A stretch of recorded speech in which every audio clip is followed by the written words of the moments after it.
Banjir susulan kembali merendam sejumlah kecamatan di Aceh Utara pada Senin pagi. Akibatnya aktivitas belajar mengajar di sejumlah sekolah pun terpaksa diliburkan kembali.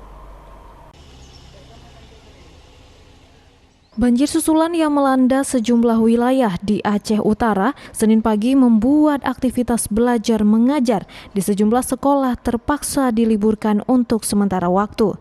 Salah satunya seperti yang terjadi di Sekolah Dasar Negeri 6 Kecamatan Matangkuli, Aceh Utara. Sebelumnya pada Sabtu kemarin, pihak sekolah bersama murid telah bergotong royong membersihkan ruang kelas dari endapan lumpur sisa banjir, agar aktivitas belajar mengajar bisa kembali berlangsung.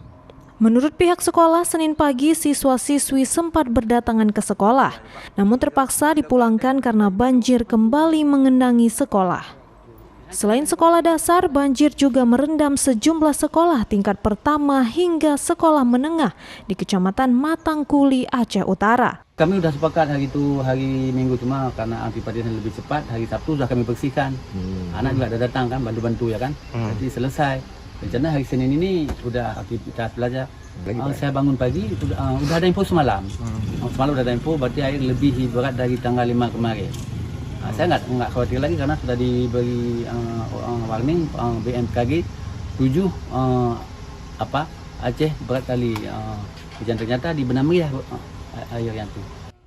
Hingga Senin kemarin, Badan Penanggulangan Bencana Daerah atau BPBD Aceh Utara terus melakukan pendataan terkait sejumlah wilayah yang terdampak banjir susulan ini.